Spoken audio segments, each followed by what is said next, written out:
Hello, brothers and sisters, and welcome to day 68 of the Chronological Read Through the Bible. And today's reading and commentary covers Numbers chapter 30 and 31.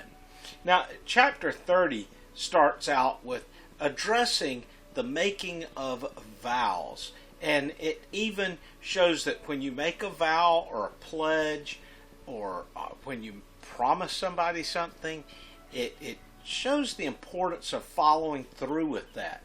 But it also shows that if you make a rash vow, something that really is just made quickly and then you're not going to follow through with it, or you know this was wrong, what was I thinking, that there is a way out of that. But it must be acted on soon. Because if it's not acted on quickly, then it wasn't really meant to happen. I remember the story of a man. He's up on his roof and he begins to slide off the roof, and he quickly prays and says, God, if you'll help me, I'll serve you for the rest of my life. And all of a sudden the man's pants catch on a nail that's sticking out of the roof. And the man says, oh, never mind, Lord, a nail's caught me. Well, people sometimes do that, don't they? That is, even though that's a joke, there's a lot of people that's their mindset. It's suddenly like, well, God, I'll do whatever. Oh, never mind, Lord. It's already been taken care of. I found that I had some extra money, stuck in the back of my wallet. So, yeah, I didn't need that. I want you to consider, though, and this has become a real problem with the time period which we live in, is people will make a promise or an obligation or a vow or a commitment, let's say, and then they don't follow through with it.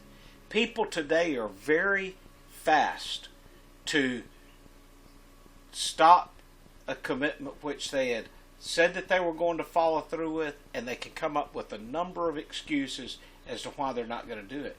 And I will say from my experience, it was not this way in the U.S., let's say 20, 25 years ago, but it has become commonplace today. So much to the point that you really are even reluctant to ask somebody to commit to help you to do something or to be somewhere, because it's become more commonplace for people to, at the last minute, come up with an excuse as to why they're not going to follow through. And this really has. It's become a plague across society. Now, you travel overseas, which a good part of my life has been working overseas, and that plague has not reached there yet. So you see the real difference.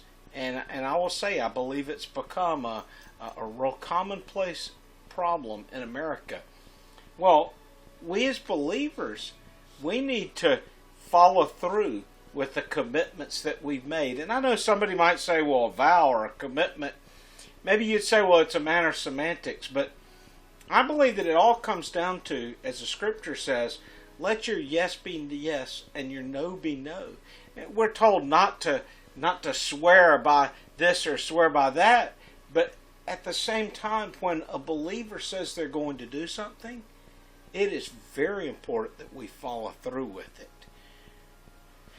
So, I realize that things do come up, but that should be the exception and not the norm. And if you find that you're someone who commits yourself to something, but there's always something else that comes up, then really you need to give that to a time of prayer. I want to encourage you. I know that especially in various groups within the Christian community, there is this thing of like, oh, well, I'm just going to, I won't make any vow or promise or commitment. I'm just going to say I affirm. Well, that's wonderful. I don't fault that. But in this life, even if a sale of property, you still sign your name on a piece of paper that you are purchasing this property, or that you will pay this bank loan back. Or there's plenty of times that we make those commitments So whether you would call it a swearing of an oath or a pledge, it really all comes back to the same thing. I'm only outlining this because this is one chapter that really is very important that we understand and we take to heart. We're going to see when we get into the book of Judges, where one of the judges makes a rash vow and he follows through with it. Now, I don't believe, and I'm going to lay it out when we get there, I don't believe him following through with it as severe as some would believe. And we're going to get there soon.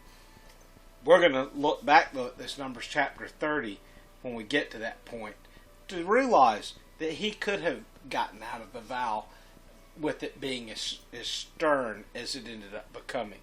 It was a surprise to him how that turned out. So, chapter 31, we get into this battle now between the Hebrews and Midian.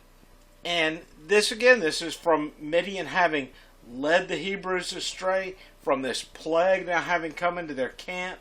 And remember, the priest Phineas goes down and spears one of the Hebrew men and his Midianite, basically harlot or whore from Baal worship that has come into the camp. And when this happens, the plague then subsides, but the nation goes to war. And here's two things that I wanted to point out with this. Is one, it is inevitable. Midian was there creating a great problem and causing a roadblock for Israel moving towards the promised land. They were worshiping the demon god Baal, and not only were they committing perverse sexual acts, which not only involved anyway, without going into all the details, and I'm going to say, this is one of these things where in the Bible, sometimes people in churches say, well, I just don't understand why God told the Hebrews to go in and wipe these people out.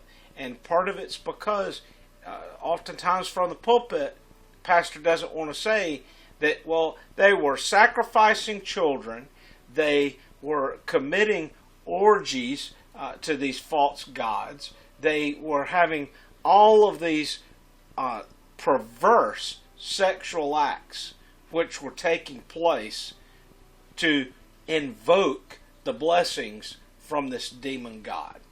Well, that's what's happening, and we could get into more details, but it's no need in it. You can understand or picture what was happening, and what I just said was clear enough. So when God says wipe these people out, it's because, keep in mind, He had already given them over 400 years.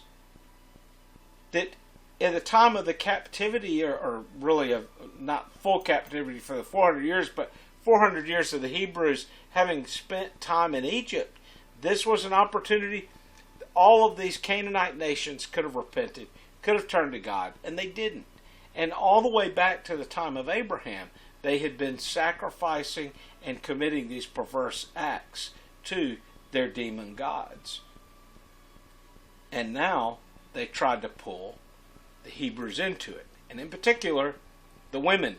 So when they come back from the battle and they have the women as captives, and Moses and Eleazar see that the women are now captives, they're like, why did you not kill them?